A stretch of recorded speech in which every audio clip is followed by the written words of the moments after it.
इस तरीके से शर्मिष्ठा ने लगातार जो है खान को टारगेट करते हुए ऑपरेशन सिंदूर से जोड़ते हुए बोली कि किसी भी खान ने जो है ना अब तक चुप्पी नहीं तोड़ा है। वजह क्या हो सकता है कि बहुत सारे ऐसे बॉलीवुड के जो एक्टर है वो ऑपरेशन सिंदूर पर अपना चुप्पी नहीं तोड़ पाते हैं, लेकिन वही तो शर्मिष्ठा जो है एक छोटी सी बयान क्या दे देती है, उसके बाद जो है पूरा पुलिस जो है उसके पीछे दौड़ आती है। 1500 किलोमीटर दूर जो है शर्मिष्ठा माफी भी मांगी। क्या माफी मांगने के बाद शर्मिष्ठा के बयान के बाद जो है बहुत सारे लोग जो है सर कलम करने की बात करते हैं, बहुत तरह के जो है लगातार धमकियां दी जा रही है। आप एक वरिष्ठ वकील है, क्या लग रहा है जिस तरीके से शर्मिष्ठा ने बयान दे दी तो उसके ऊपर किस तरीके के धाराएं लगना चाहिए था, क्योंकि देखा जा रहा है लगातार बहुत बड़े बड़े धारा जो है उसके ऊपर लगाया गया। शर्मिष्ठा एक ऐसा नाम जो अभी जो है सोशल मीडिया पर दो भागों में बटा हुआ है। एक पक्ष तो ये कहता है कि शर्मिष्ठा ने गलत किया, वहीं दूसरी पक्षों का मानना है कि शर्मिष्ठा ने जो है कुछ गलत नहीं बोला। ऐसे में अभी हमारे साथ सुप्रीम कोर्ट के वरिष्ठ वकील डॉक्टर एपी सिंह सर है, क्या कुछ सोच रहे हैं? स्वागत है सर। नहीं, देखिए, ममता दीदी को 1500 किलोमीटर दूर वेस्ट बंगाल से गुड़गांव तक तो पुलिस आ गई उनकी। बिल्कुल ठीक है, चलो अच्छी बात है, लॉ एंड ऑर्डर होना चाहिए।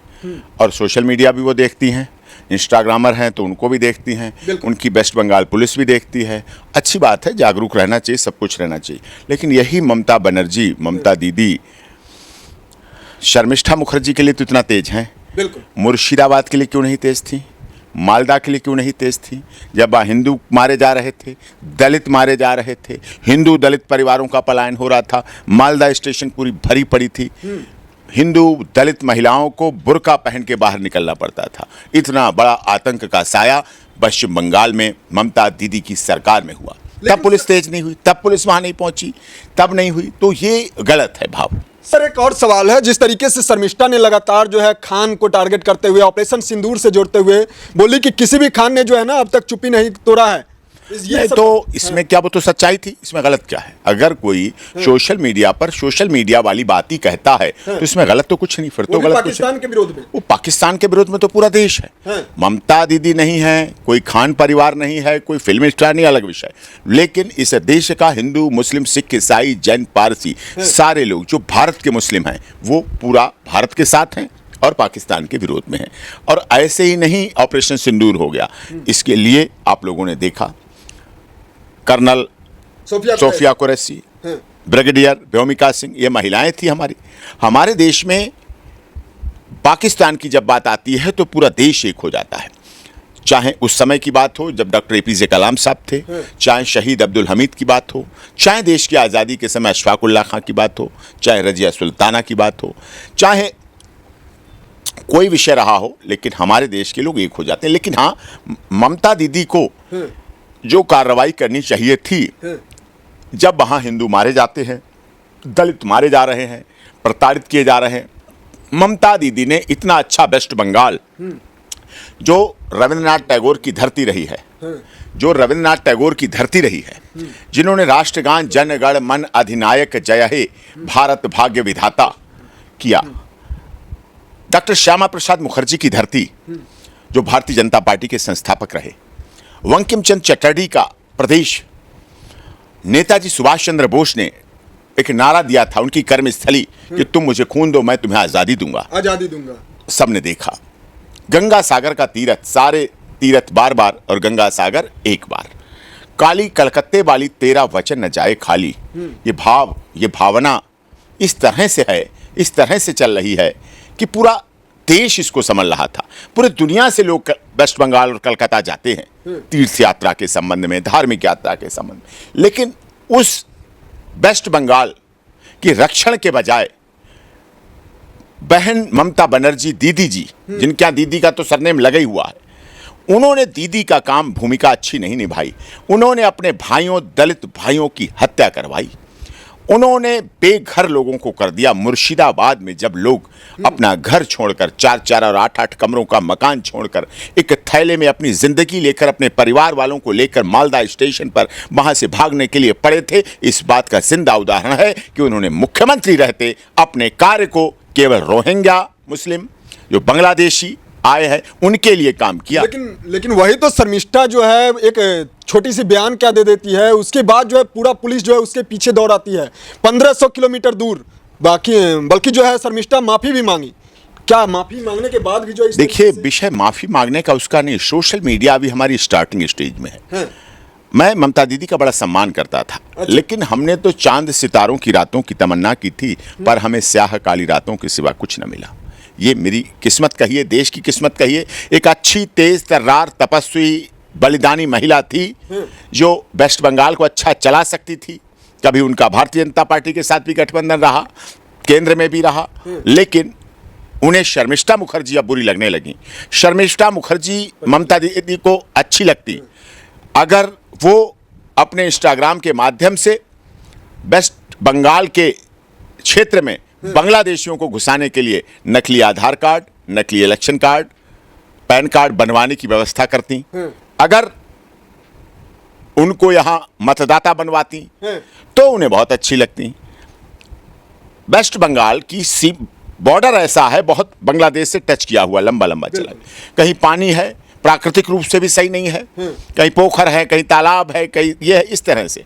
तो वहां जमीन नहीं दे रही वो, हमारे गृह मंत्रालय भारत सरकार को वो जमीन नहीं दे रही हैं, जिससे कि वहां पर बाउंड्री बना दी जाए, जिससे वहां पर पूरा कवर कर दिया जाए। वो अड़चन डाल रही हैं। वो चाहती है बांग्लादेश के घुसपैठिए भारत में आते रहें, वोट दे दें पश्चिम बंगाल में और विध्वंस करते रहें उत्तर प्रदेश, बिहार, छत्तीसगढ़, झारखंड। बोली थी ना कि सुरक्षा जो है केंद्र के हाथ में है, तो केंद्र सरकार केंद्र को काम करने देंगी। केंद्र के हाथ राज्य होते हैं। इन्होंने क्या केंद्र की बात मानी? जब वक्फ हुआ, वक्फ अमेंडमेंट एक्ट बिल संसद ने पास किया, लोकसभा ने पास किया, राज्यसभा ने पास किया, और उसके बाद देश की महामहिम राष्ट्रपति जी ने उस पर हस्ताक्षर किए। तो ये दीदी क्या बोली वहां कि मैं अपने वेस्ट बंगाल में वक्फ अमेंडमेंट एक्ट बिल को लागू नहीं होने दूंगा। उस समय माननीय सर्वोच्च न्यायालय में सुनवाई चल रही थी। सर्वोच्च न्यायालय ने इस पर सवाल उठाया कि जब मैं यहाँ सुनवाई कर रहा हूँ, फिर ऐसे स्टेटमेंट क्यों? और उनके इन बयानों की वजह से मुर्शिदाबाद चला। मुर्शिदाबाद में हिंदू दलितों की हत्या हुई, मुर्शिदाबाद में हिंदू दलितों की महिलाओं के साथ रेप हुआ, आग लगाई गई, मारे गए, हत्याएं हुई, ये सब कुछ हुआ। कोई चाहता नहीं मुख्यमंत्री ऐसा हो, चाहता नहीं, लेकिन उसको नियंत्रण करने की जिम्मेदारी भी ममता दीदी की थी, और ममता दीदी को पूरी तरह से उस पर खरा नहीं उतर पाई, जबकि उनका दायित्व था, दीदी जो कहते हैं, अपने भाइयों की रक्षा करना, अपने भाइयों की सुरक्षा करना, अपने भाइयों की संरक्षण करना। सर, वजह क्या हो सकता है कि बहुत सारे ऐसे बॉलीवुड के जो एक्टर है वो ऑपरेशन सिंदूर पर अपना वो उनका अपना आउटलुक है उनका, पाकिस्तान से लगाव होगा, पाकिस्तान से प्यार होगा, सोचते होंगे जब भारत में बाईकाट उनका हो जाएगा तभी पाकिस्तान रहने लगेंगे जाके।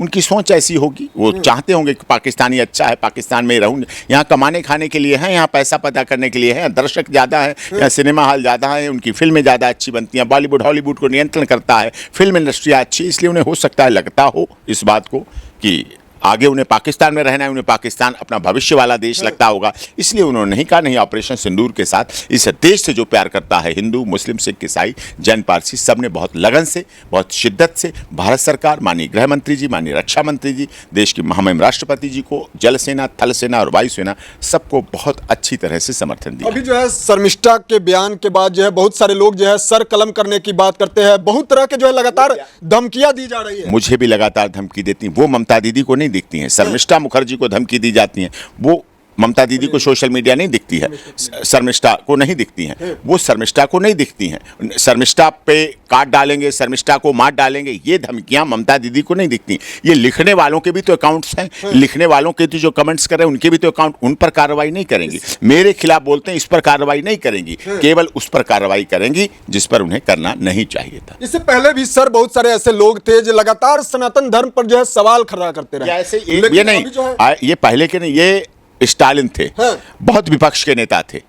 वो क्या कहते थे? सनातन धर्म डेंगू है, मलेरिया है, HIV है, एड्स है, प्लेग है, ये सारा कुछ बोलते थे। विपक्ष के कितने लोग ऐसे थे जो लगातार इस बात को बोलते थे कि सनातन डेंगू है, मलेरिया है, HIV, पेड्स, प्लेग है, ऐसे ऐसे नाम बोलते थे। इस देश के कुछ ऐसे भी हैं जो कहते थे राम सेतु काल्पनिक है, राम काल्पनिक है, ना अयोध्या है, ना कुछ है, ना कुछ है, ना कुछ है, सबूत लाओ, कागज लाओ, डॉक्यूमेंट लाओ, खानदान लाओ, वंशावली लाओ, ये सब कुछ कहते थे। इस देश में ऐसे बहुत लोग हैं जो भारत और पाकिस्तान का जब वर्ल्ड कप का मैच होता है तो जब भारत बाई चांस कभी हार जाए तो खुशियां मनाते हैं, और पाकिस्तान जीत जाता है, पाकिस्तान जीत जाता है तो यहाँ लड्डू फोड़ते हैं और भारत हार जाता है तो इनके यहाँ मातम छा जाता है। ऐसे ऐसे लोग हैं जो पाकिस्तान के जीतने पर यहाँ भी लड्डू बांटते हैं, खुशी मनाते, रहते यहाँ, खाते यहाँ, गाते यहाँ, सोते यहाँ, शादी यहाँ करते, कमाते यहाँ, बच्चे यहाँ पैदा करते हैं। लेकिन अगर उन्हें मौका मिलता है तो पाकिस्तान के जय जयकार करने से बाज नहीं आते। इसीलिए पाकिस्तान कई बार कह देता है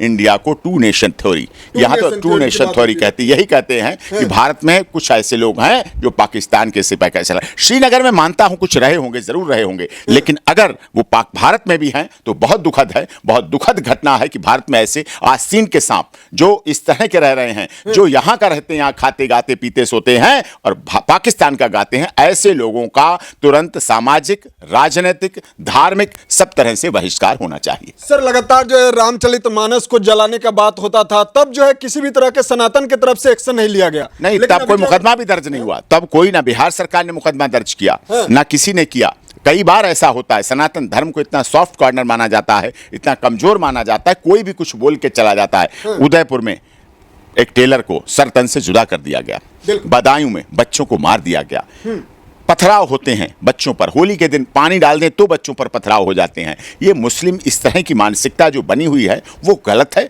हमारा देश सद्भावनापूर्ण है, हिंदू मुस्लिम सिख ईसाई आपस में सब प्यार से रहे, वो अच्छी बात है, अच्छी भावना है। लेकिन मुस्लिम तभी इस देश में सुरक्षित है जब तक हिंदू सुरक्षित है, हिंदू का सम्मान बाकी है, हिंदू की इज्जत बाकी है। अगर उस पर आंच आएगी तो निश्चित तौर पर सरकार को, लॉ एंड ऑर्डर को, कानून बनाने वाली संस्थाओं को, कानून की रक्षा करने वाली संस्थाओं को उस पर कठोर से कठोर और कठिन कार्रवाई करनी चाहिए। सर ये लोग क्या कुछ मैसेज देना चाह रहे हैं एक 22 वर्षीय लड़की के ऊपर इस तरीके से लगातार, जो लॉ के छात्र हैं, ये ऐसी भावना, इनके मुंह में राम बगल में छुरी है और निश्चित तौर पर उसके साथ न्याय होगा।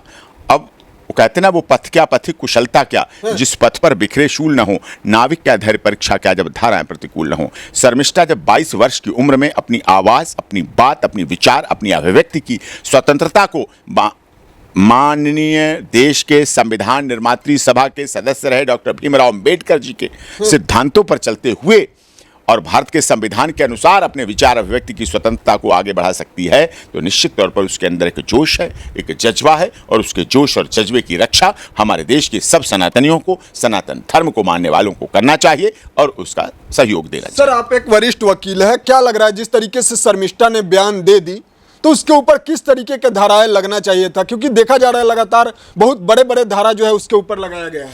धाराएं लगाई हैं, कोई बात नहीं है।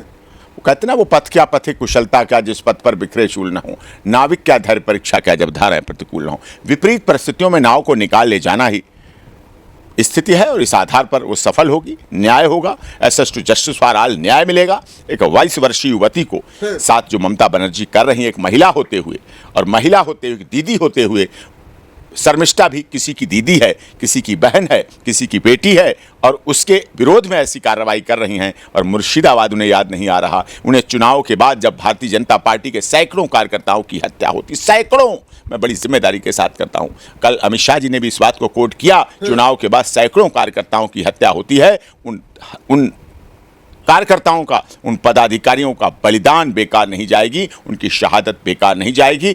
अगला चुनाव आने दीजिए, ममता बनर्जी के बजाय भारतीय जनता पार्टी का मुख्यमंत्री बनेगा, और फिर इन सब लोगों को जिन्होंने हत्याएं की हैं, जिन्होंने दलित परिवारों के साथ बलात्कार, ऐसी ऐसी बड़ी बड़ी घटनाएं कर दी, पुलिस कार्रवाई नहीं करती। अभी कल अमित शाह जी जब वहां से कार्यक्रम करने के बाद वहां पुलिस वाले क्या कह रहे हैं, वेस्ट बंगाल की पुलिस वाले क्या कर रहे हैं, जो रैली में भाग लेने आए, उनसे कह रहे अभी तो तुमने जय श्री राम के नारे लगा लिए, रात में पता चलेगा क्या होता है जय श्री राम नारे लगाने का अर्थ। सोचिए आप, पुलिस कह रही कि जय श्री राम के नारे लगाओगे तो तुम्हारा क्या हाल होगा। ये तुष्टीकरण की नीति संविधान नहीं कहता। हमारा गुवाहाटी से चौपाटी, कन्याकुमारी से कश्मीर हमारा देश है, हमारा एक संविधान है। हम दुनिया की सबसे ज़्यादा हमारे मस्जिदें हैं तो वो भी सही है, और अयोध्या में प्रभु श्री राम का मंदिर बना वो भी सही है, और वहाँ मस्जिद के लिए जगह दी वो भी सही है। लेकिन इस तरह से ऐसा कार्य किया जाएगा वो बहुत देश के लिए अपमानजनक है। ठीक है सर, ठीक है, बहुत बहुत धन्यवाद। तो जिस तरीके से आप लोगों ने सुना शर्मिष्ठा के लेकर के जो सुप्रीम कोर्ट के वरिष्ठ वकील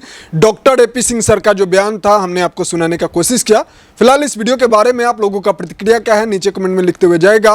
मिलते हैं किसी अन्य खास खबरों के साथ, तब तक ले दीजिए इजाजत। जय हिंद, जय भारत।